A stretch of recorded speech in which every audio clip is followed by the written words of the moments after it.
上个月，新疆和田与喀什接连发生骚乱，引起世人的高度关注。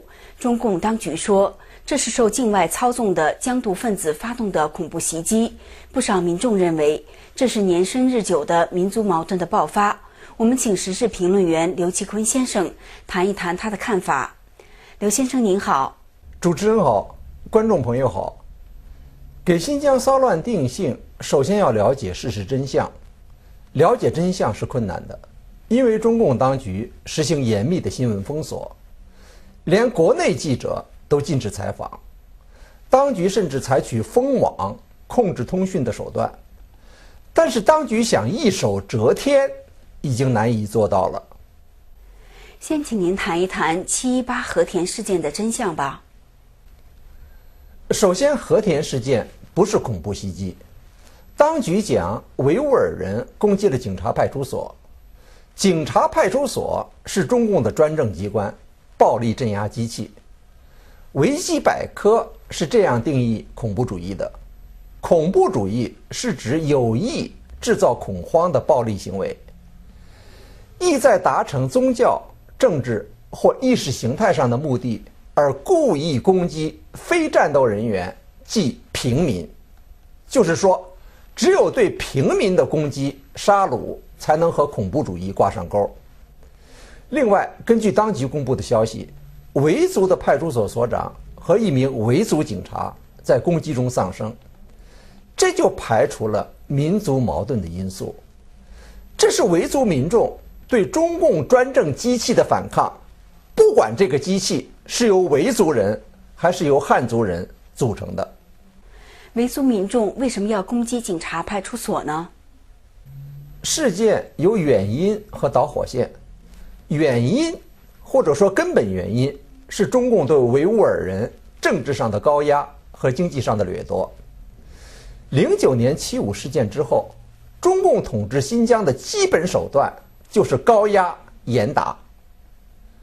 和田地区维族人占人口的90%以上。前些日子，火车通到了和田，维族人不得其利，反受其害。政府把和田好的地区给了内地的公司，内地大量企业进入当地进行圈地，政府强迫维族人搬迁，他们失去了土地和家园。谁能无限度地忍受这种剥夺和欺凌？为了防止反抗，当局在和田地区对维族人任意盘查、任意非法监禁，许多维吾尔年轻人失踪了。事件的导火线是7月18号上午，维族人想举行和平示威，他们计划到市政府和公安部门，要求提供失踪人员的下落，要求释放被非法关押的维吾尔人。可是聚集的民众立刻遭到当局的武力镇压。在新疆，对任何维族人的群体事件，当局都会立即严厉镇压，包括开枪杀人。当局说，和田事件是由在巴基斯坦受训的恐怖分子发动的。根据您的介绍，这种说法看来很难成立。根据中共自己的报道，维族人攻击派出所用的是石头和菜刀，他们就是这样在外国受训的吗？近些年世界上的恐怖袭击不胜枚举，有用石头和菜刀做武器的恐怖分子吗？7·18游行的参加者，去派出所要人的民众，男女老少都有。被当局打死的20多个维族人，有个11岁的小姑娘，叫 Handrizi。政府的屠杀包括儿童在内啊。新疆政府发言人侯汉民说，这些维族人起初找不到派出所，这是当局露的一个马脚。如果是精心策划的恐怖袭击，怎么会发动之后连袭击的目标都找不到呢？和田事件死伤惨重，是这样吗？当局公布，袭击派出所的有20多人，当场打死14人。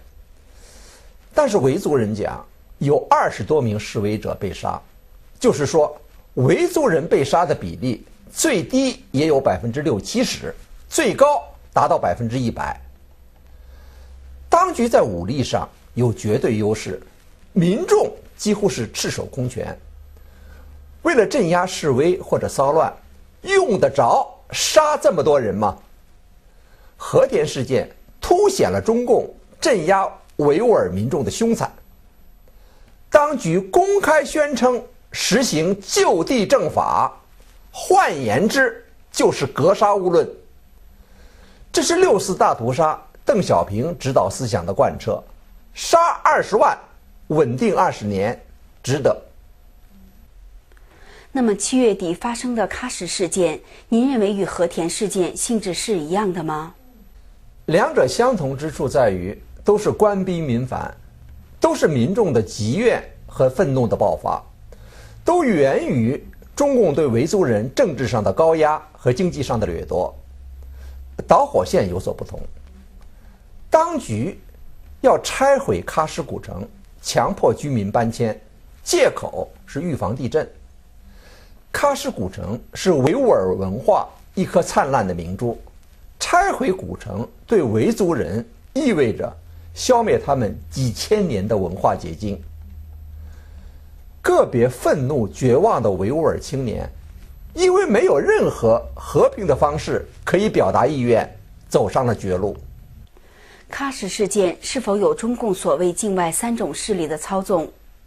如果事件有国外操纵的背景，它不会针对平民百姓。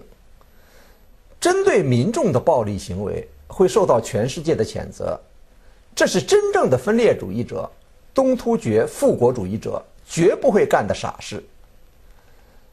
个别骚乱者在大街上的盲目行凶，刚好证明这是无组织、无计划、无背景的孤立事件。中共一向把大陆民众，包括少数民族的不满和反抗，说成是受坏人或海外敌对势力的操纵。实际上，迄今为止，中国发生的一切群体性事件，不管是大规模的，像8·9民运，还是发生在少数民族地区的，像西藏314、新疆7·5事件，都是民众自发的，一哄而起的，都是民愤民怨的沸腾。谢谢刘先生和我们分享对新疆骚乱的看法。